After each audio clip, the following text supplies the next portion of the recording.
The darkness of space stretched endlessly around the Luminara, its sleek silver hull now scared and drifting. Red warning lights flashed throughout the ship's corridors as Captain Vex rushed to the bridge, his four-fingered hands gripping the walls for support as another tremor shook the vessel. "Status report," he demanded, his tall frame sliding into the command chair. Officer Mira looked up from her console, her large eyes reflecting the emergency lights. "Main engine completely failed, Captain. Backup systems at 12% and falling. We're caught in the gravitational pull of the third planet." Vex stared at the view screen. A blue-green world rotated slowly below them, white clouds swirling across its surface. It looked peaceful, beautiful even, but to the stranded crew, it might as well be their tomb. "Life support?" Vex asked, already knowing the answer. 36 hours at current levels," replied Trill, the ship's engineer. His scaled skin had paled to a sickly shade of yellow. "Less if we try to maintain orbit against the planet's pull." The 7 crew members exchanged worried glances.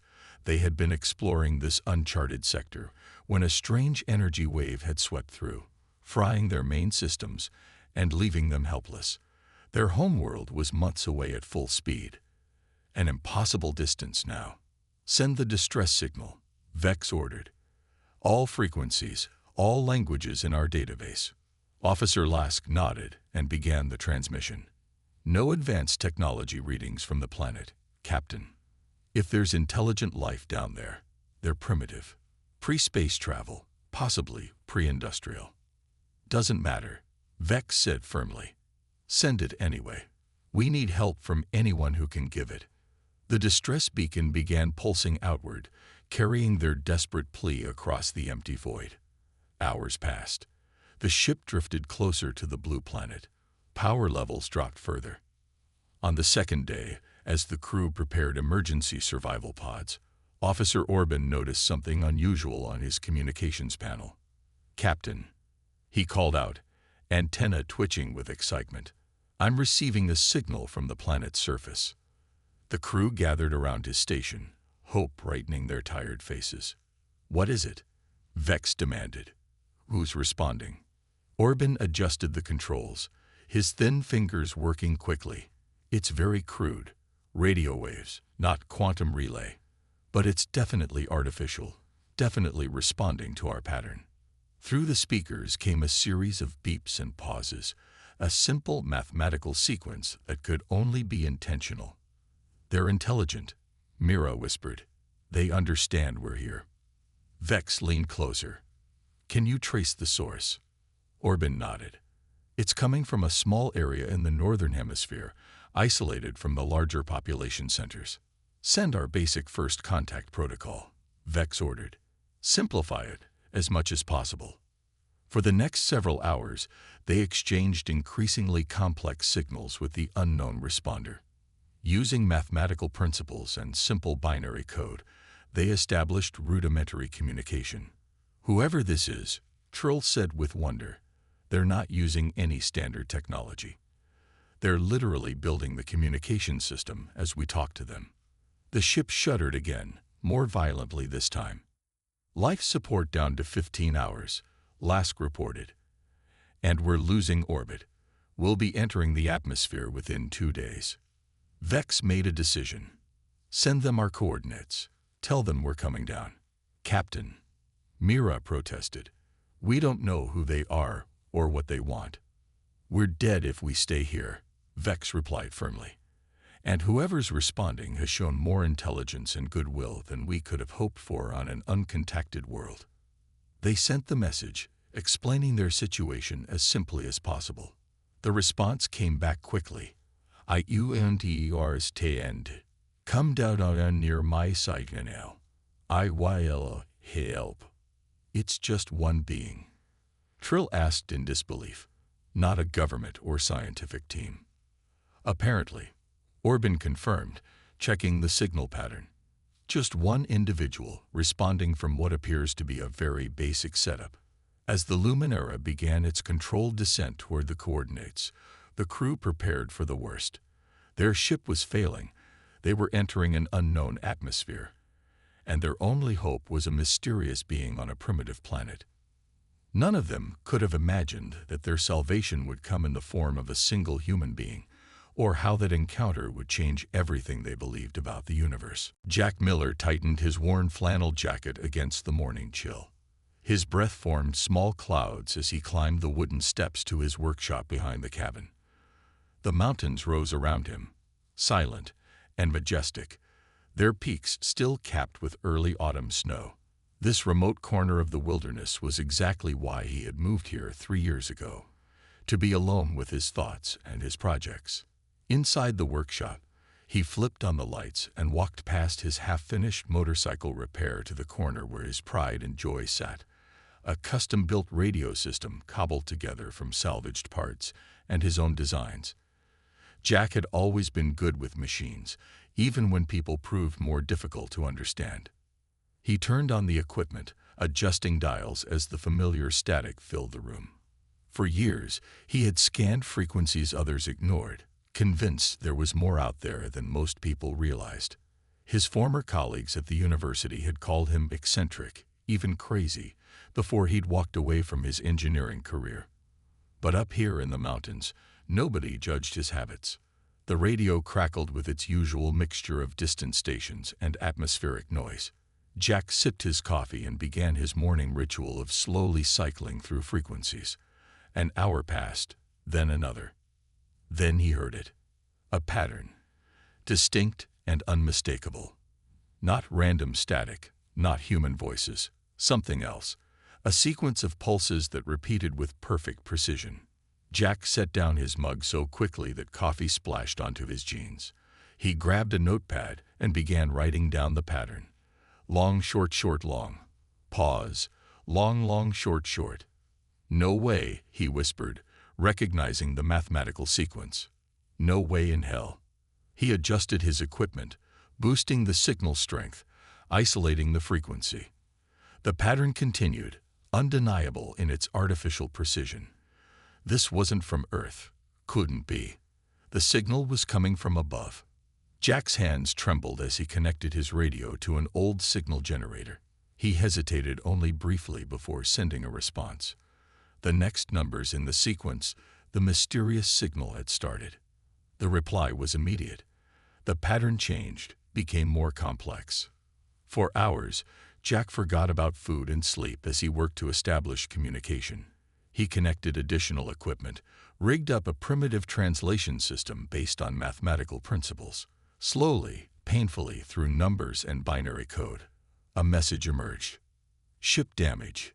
Help needed. Stranded. Oh my God, Jack said to his empty workshop. He sent back, "Who are you?" The answer came, "No TF from your world. Ship failing. Need landing location." Jack stood up, pacing the small workshop. Was this real? Was he somehow dreaming or hallucinating? But the equipment continued to buzz and beep, the communication continuing whether he believed it or not. He sent, "How many of you? CVN. Life support failing. Please help." Jack looked out the window at the vast wilderness surrounding his cabin. Miles from the nearest neighbor, hours from the closest town. No one would see whatever might happen here. He hesitated, then typed, "I am alone, but YLLHLP. Come to my signal." He added his coordinates, then detailed the terrain. The clearing behind his cabin, the surrounding forest, the distance to any populated areas. The response came, "Understood. DEC beginning. Arrival, 12 HOURs. Jack stared at his equipment, suddenly aware of what he'd just done. He was inviting beings from another world to his home. Aliens. Real, actual aliens. He spent the next hours in a frenzy of preparation. He cleared his workshop, moving tools and projects to make space. He gathered first aid supplies, though he had no idea if they would be useful. He collected food and water, blankets and flashlights. As night fell, Jack stood on his porch, scanning the sky. A point of light, moving unlike any aircraft or satellite, grew steadily brighter, Then it separated into smaller lights, some fading, some brightening as they descended in different directions. They weren't making a clean landing. They were breaking apart. Without hesitation, Jack grabbed his emergency pack, flashlight, and the handheld radio receiver he quickly modified to track their signals. "Hold on," he said to the night sky. "I'm coming." As he plunged into the dark forest, following the nearest signal, Jack Miller had no idea that he was about to become the first human in history to meet visitors from beyond the stars, or that his simple act of kindness would change the course of their civilization forever. The night sky erupted in flames as the Luminara entered Earth's atmosphere. Inside the failing ship, alarms blared while Captain Vex gripped his command chair. Structural integrity at 20%. Trill shouted over the noise. "We're breaking apart." Vex looked at his crew, their faces illuminated by flashing red emergency lights. Survival pods. Now, they scrambled to the escape section where 5 single-occupant pods remained functional, but there were 7 crew members. "Captain," Mira began, but Vex cut her off. "Mira, Trill, Orban, Lask, and Raz. Take the pods. That's an order." His voice left no room for argument. Officer Prell, the oldest crew member, stood beside Vex. "We'll try to guide the main hull down. The human might still find us." The crew hesitated only briefly before entering their pods. Mira touched Vex's arm. "Find us, Captain." Seconds later, the pods ejected, streaking away from the disintegrating ship in 5 different directions. Vex and Prell returned to the bridge, fighting against the violent shaking. "Setting course for the human's coordinates," Prell announced, his fingers dancing across the controls. The ship screamed through the atmosphere, parts of the hull tearing away. A massive jolt threw both aliens from their feet. When Vex regained consciousness, he was alone. The bridge was dark, and through a massive tear in the hull, he could see trees. Earth trees. "Prell," he called, but received no answer. The impact had been worse than expected. They'd missed the target zone by miles. Pain shot through Vex's leg as he tried to stand.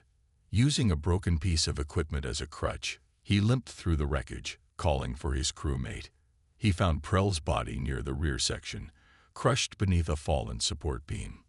Vex closed his eyes briefly in silent mourning before gathering what emergency supplies remained. The air burned his lungs, breathable but uncomfortable. The gravity pulled at his limbs, heavier than his homeworld. He activated his emergency beacon and stepped out into the alien forest. Jack Miller crashed through the underbrush, following the first beacon signal. The night was alive with unusual sounds, distant crashes, and the echo of what had to be a spacecraft breaking apart across miles of wilderness. His modified radio detector led him toward a small valley where smoke rose above the trees. As he slid down the embankment, he saw it. A sleek metal pod, half buried in dirt and pine needles. Its surface glowed faintly with strange symbols. Jack approached cautiously, heart pounding. The pod hissed open as he neared, and he raised his flashlight, revealing a creature that took his breath away. It was humanoid but clearly not human. Slender with blue-tinted skin, large eyes, and a ridge of small plates running across its skull instead of hair. It was injured, green fluid seeping from a gash on its arm. "Hello," Jack said, holding up empty hands to show he meant no harm. "I'm here to help." The alien spoke, but the sounds meant nothing to Jack. He pointed to himself. "Jack." The alien seemed to understand the gesture and placed a 3-fingered hand on its chest. "Mira." Using gestures and expressions, Jack managed to convey his intention to help. Mira allowed him to bandage the wound with supplies from his pack. When he offered water, Mira sampled it cautiously before drinking deeply. Jack pointed in the direction of his cabin, then at Mira, raising his eyebrows in question. Mira nodded, reaching for a small device on a wristband. The alien pressed several symbols, and the device projected a holographic map showing 4 other blinking lights scattered across the area. "Your friends?" Jack asked, pointing at the lights. Mira nodded urgently, then made a motion encompassing all of them before pointing toward Jack's cabin. "You want to gather everyone at my place," Jack guessed.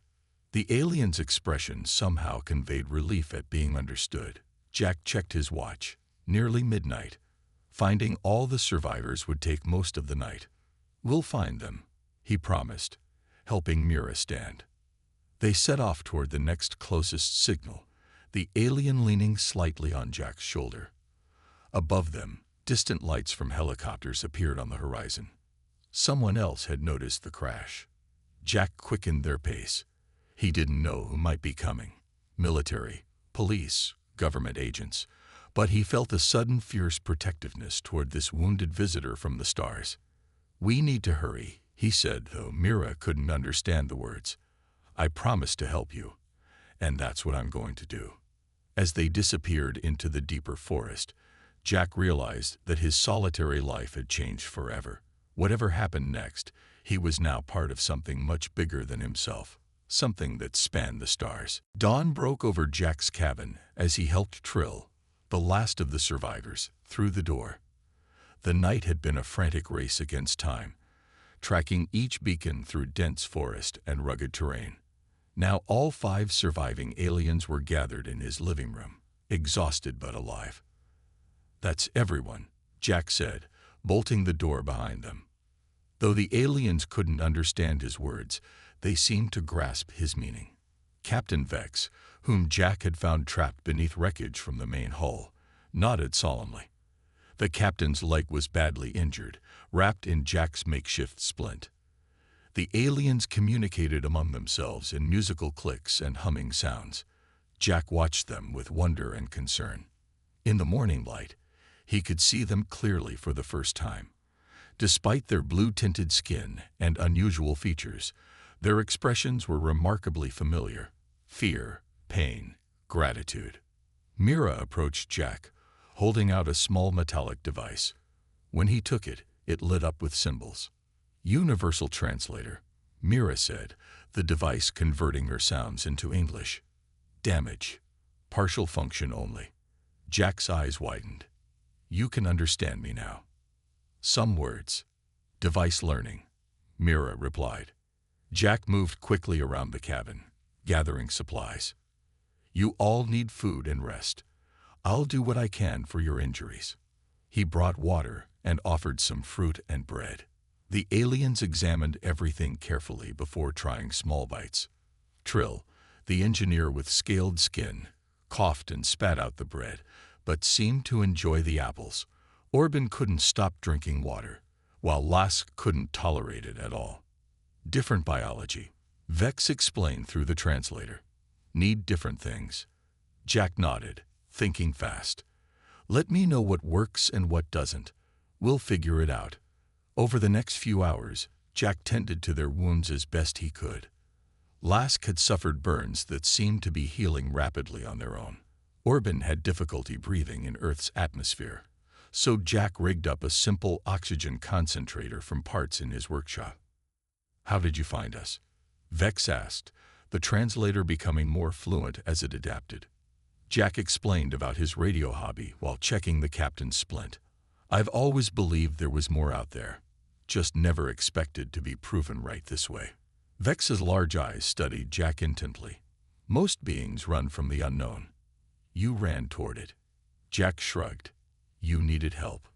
The simple statement seemed to affect Vex deeply. The captain turned to speak with his crew, the translator unable to keep up with their rapid exchange.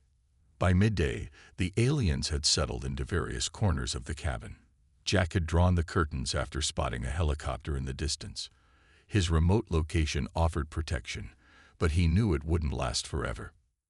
Trill had been examining Jack's tools and equipment with growing excitement.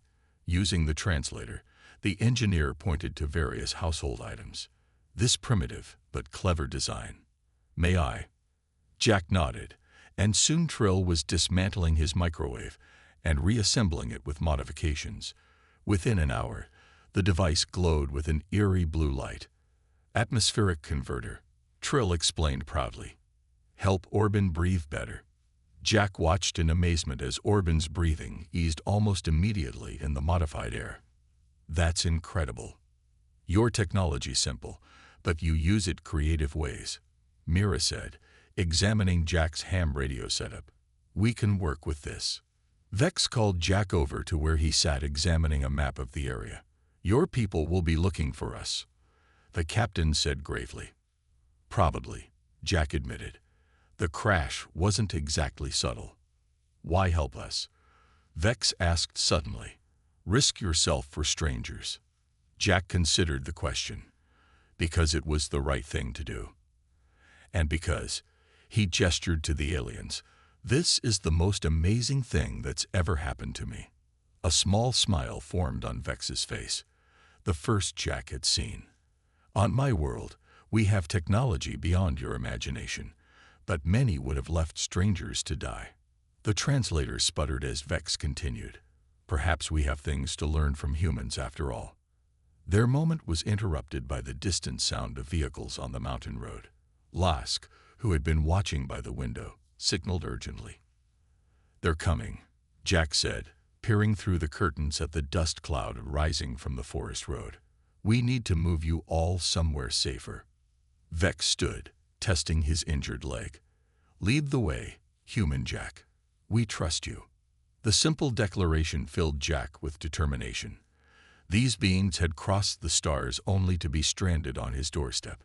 He wouldn't let them down now. The government vehicles crawled up the mountain road like black beetles against the earth. Jack counted 3 SUVs and a larger truck, all with tinted windows and no markings. They stopped half a mile from his cabin, disgorging figures in dark uniforms. We need to move. Now, Jack whispered, turning to the aliens. Vex nodded and spoke quickly to his crew. They had already packed the essential supplies Jack had gathered, food, medical items, and tools Trill had modified for their survival. Where will we go? Mira asked, her large eyes fixed on Jack's face. Jack rolled up the area map he'd marked with escape routes. There's an old mining network that runs through these mountains. The entrance is hidden about 2 miles from here. He led them out the back door and into the dense pine forest behind his cabin. Vex moved slowly with his injured leg, but refused any help. Orban carried the modified breathing device Trill had created. They moved as quietly as possible, but Jack knew they were leaving tracks a trained tracker could follow. As they crested a small ridge, the sound of helicopter rotors echoed through the valley. The aliens looked up nervously. Stay under the trees, Jack instructed. The canopy will help hide us. They pushed deeper into the forest. Jack set a demanding pace, but constantly checked on his alien companions. Lask seemed to handle Earth's gravity best, moving with surprising grace. Trill struggled the most, unused to physical exertion. Rest, Jack said after an hour, pointing to a fallen log. 5 minutes. Vex sank down gratefully, examining his injured leg. The makeshift splint was holding, but pain showed clearly on his face. Your people hunt us, the captain stated. It wasn't a question. Jack nodded. They don't know you. What humans don't understand, they fear. Your leaders must know of other worlds, Orban said through the translator. Probably, Jack agreed. But that doesn't mean they're ready for actual visitors. A distant shout carried through the trees. Jack tensed, listening. More voices followed. They found the cabin, he whispered. We need to move again. The mine entrance is less than a mile away. They continued their journey, now moving with greater urgency. Jack led them down a steep ravine, using the small stream at the bottom to mask their footprints. The aliens followed his example, stepping carefully on stones. As they climbed the other side, the sound of barking dogs reached them. They have trackers, Jack said grimly. We need to split up. Vex immediately protested. No separation. Just temporarily, Jack explained, pointing to spots on his map. You and Mira come with me to the mine entrance. Trill, Orban, and Lask. Head east to that rock formation. Create some false trails, then double back to this point. The dogs will follow your scent, giving us time to secure the mine. The aliens exchanged glances, communicating silently. Finally, Vex nodded. 1 hour, the captain said firmly.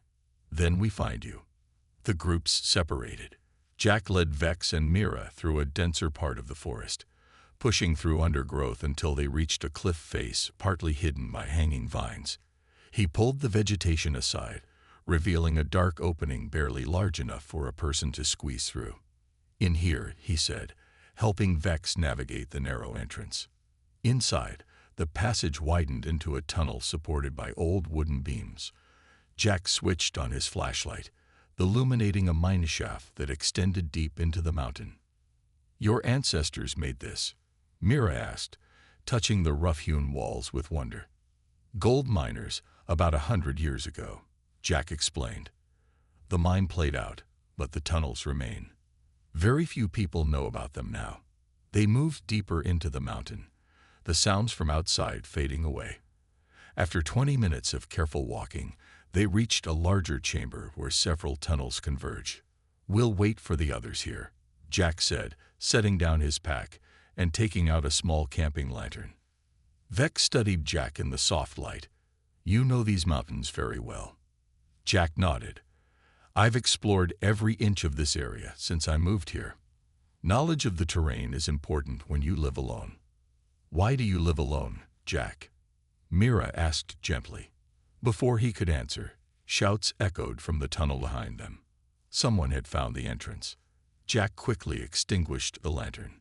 "We need to move deeper. Now." As they hurried down one of the tunnels, Vex grabbed Jack's arm. "The others, they will walk into trap." Jack's face hardened with determination. "Not if I can help it. I promise to protect you all, and I will." The sounds of pursuit grew louder behind them as they disappeared into the darkness of the abandoned mine, their path illuminated only by Jack's flashlight and their shared resolve to survive. 3 days had passed since they escaped into the mine network. Jack sat cross-legged on the floor of the cavern, squinting in the dim light as he connected wires to a circuit board salvaged from the Luminara's wreckage. Around him, the aliens worked with focused intensity, transforming the abandoned mining chamber into a makeshift workshop. "Try it now," Jack said to Trill, who stood beside a strange-looking device cobbled together from alien technology and Earth electronics. Trill adjusted a dial, and the device hummed to life, casting the soft blue glow across the rocky walls. "Power flow stable," the alien engineer announced, antenna twitching with excitement. 20% capacity and rising. Captain Vex limped over to examine their progress. His leg was healing quickly thanks to a medical patch Mira had recovered from her escape pod. "Will it be strong enough to reach our home system?" Jack wiped sweat from his forehead, leaving a smudge of dirt. "The signal will be weak, but if your people are looking for you, they should be able to detect it." The past days had been a careful dance of evasion and recovery. They had narrowly escaped the government agents at the mine entrance by using the complex tunnel system that Jack knew so well. Orban, Lask, and Trill had rejoined them after creating false trails that sent the tracking dogs in circles. At night, Jack had slipped out to gather more supplies from hidden caches he maintained in the wilderness. He returned with food, tools, batteries, and once, precious parts from his radio equipment at the cabin. "The communications array needs more power," Lask said, examining the makeshift transmitter they were building. "Without it, the signal won't penetrate Earth's atmosphere." Jack thought for a moment. "There's an old transformer station about 5 miles from here. I could get what we need. But it's dangerous," Mira finished for him. "The humans hunting us will be watching such places." Jack nodded grimly. "They're not giving up. Yesterday I spotted drones scanning the forest." Vex placed a hand on Jack's shoulder. "You have done enough for us already. Perhaps I could." "No," Jack interrupted. "Your leg is better, but you still can't move quickly. And no offense, but none of you exactly blend in around here." The aliens exchanged glances. Their translator had improved significantly, allowing for clearer communication, but some concepts remained difficult to express. Why risk more for us? Orban asked, the question that had been on all their minds. Your government would reward you for turning us in. Jack smiled wryly. I've never been much for following orders or selling out friends. He stood up, brushing dust from his pants. Besides, I gave my word I'd help you contact your people. That's what I'm going to do. As Jack prepared for his dangerous supply run, Mira approached him privately. You should know, she said softly. Something is wrong with Trill. Jack looked over at the engineer, who was working intently but breathing with obvious difficulty. What is it? Earth bacteria, Mira explained. Our bodies aren't adapted to your world's microorganisms. The rest of us seem resistant, but Trill's immune system is failing. Cold fear gripped Jack's heart. What can we do? In my pod, there was a medical kit with broad-spectrum treatments, Mira said. But it was damaged in the crash. I need specific compounds to repair it. What kind of compounds? Mira handed him a small device that displayed molecular structures. These would be found in your medical facilities. Antibiotics, I believe you call them. Jack studied the display. There's a clinic in town, but it's risky. It'll be 20 miles round trip, and I'll have to break in. If we don't help Trill soon. Mira didn't finish the sentence. That night, a fierce storm hit the mountains. Rain lashed the forest and lightning split the sky as Jack made his way through the darkness. The weather provided cover from the drones, but made travel treacherous. Twice he nearly fell down steep slopes, saved only by his intimate knowledge of the terrain. By dawn, he had returned, soaked and exhausted, but carrying a backpack full of electrical components and medicine. Mira quickly prepared the treatment for Trill, who had grown worse during the night. Will it work? Jack asked, watching Trill's labored breathing. We'll know soon, Mira replied, administering the medication with steady hands. The next morning, Trill's condition had improved dramatically. The engineer immediately returned to work on the communications array with renewed energy. By sunset, their makeshift beacon was complete, a strange hybrid of alien technology and Earth electronics, powered by the transformer Jack had risked his life to obtain. Ready? Jack asked, hand hovering over the activation switch. Vex nodded. Send the message. Jack flipped the switch, and the device hummed louder. Lights flickered across its surface as it directed a concentrated beam of energy skyward. Now we wait, Orban said.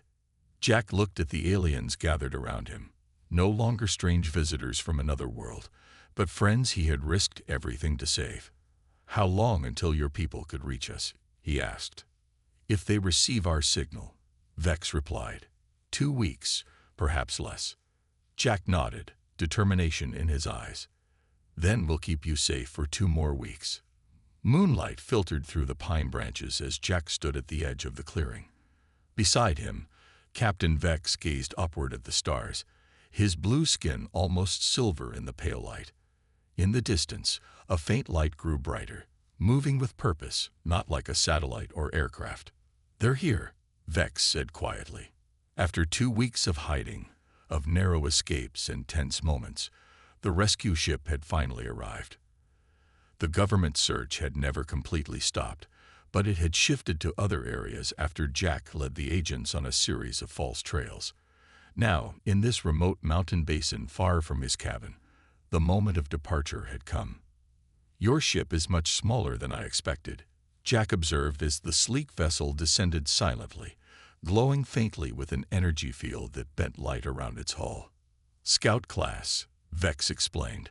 Fast and stealthy, perfect for extraction missions. The ship settled on the grass, barely disturbing the surrounding trees. The door slid open, revealing a ramp and 2 figures similar to Vex's crew. The aliens gathered their few possessions, mostly tools and devices they had created during their stay. Trill approached Jack with a small metal box. For you, the engineer said, pressing it into Jack's hands. Connect to your power grid. We'll provide energy for your home. No more burning fossil fuels. Jack smiled, recognizing the incredible gift. clean, unlimited power in a box the size of a paperback book. Thank you. Lask handed him a small device. Medical scanner. Simple to use. Will help identify illness before symptoms show. And this, Orban added, giving Jack a crystal data storage unit. Star charts. Places we have been. Places you might go someday. Jack accepted each gift with growing emotion. I don't know what to say. Mira stepped forward, placing something that looked like a thin metallic bracelet in his palm. Universal translator. When your people ready to talk to stars, this will help. The new arrivals from the rescue ship approached, speaking rapidly to Vex. The captain nodded and turned to Jack. We must go now. Search drones approaching from south. Jack glanced in that direction, knowing they had perhaps 15 minutes before the government teams arrived. He'd evaded them for weeks, but this clearing offered little cover. Will you come with us, Jack Miller? Vex asked suddenly. My people would welcome you. You would see wonders beyond imagination. For a moment, Jack's heart raced at the thought. To travel among the stars, to see new worlds and civilizations. It was everything he had dreamed about when scanning the skies with his radio. But then he looked back toward the mountains, toward the world he knew. I can't, he said finally. This is my home. And maybe I can do more good here, preparing humanity for the day we officially meet your people. Vex nodded, seeming to have expected this answer. You are wise, Jack Miller, more so than many beings I have met across many worlds. The crew gathered around Jack, each placing a hand on his shoulders or arms, their way of saying goodbye. Trill, now fully recovered thanks to Jack's risky medicine run, spoke earnestly. Remember building techniques I showed you. We'll help with communications later. I remember, Jack assured him. We will return, Mira promised. When your world ready, perhaps in your lifetime. The distant sound of helicopter rotors reached them. Their time was up. Go, Jack urged. I'll lead them away from here. The aliens moved quickly up the ramp. Vex was the last aboard, pausing at the entrance. Before I leave, I must know, the captain said. Why did you really help us? The full truth. Jack thought for a moment. Because when I heard your signal, I realized we're all just travelers trying to find our way home. The universe is too big and too wondrous for us to let fear keep us apart. Vex's expression softened. In my 1,000 cycles of life, I have visited hundreds of worlds. My people once believed we were superior to all others, especially those with primitive technology. He gestured around them. But true advancement isn't measured in machines or weapons. The captain touched his chest. It is measured here. In compassion. In courage. In the willingness to help strangers. He bowed slightly. You have taught me this, Jack Miller of Earth. With those words, Vex entered the ship. The door closed silently, and moments later, the vessel rose from the ground, becoming nothing more than a distortion in the air before vanishing completely. Jack stood alone in the clearing, the helicopter sounds growing louder. With a deep breath, he headed in the opposite direction, ready to lead the search teams away from where the ship had been. As he moved through the familiar forest, Jack felt the weight of the alien gifts in his backpack. They had given him technology, but he had given them something too, a reason to believe in humanity's potential. Someday, he thought, looking up at the stars one last time, we'll all be ready to meet as equals. Until then, he would keep their secret and prepare for the day when the first official contact would change everything. And when that day came, Jack Miller, once a lonely man with a radio in a mountain cabin, would be ready to help build the bridge between worlds.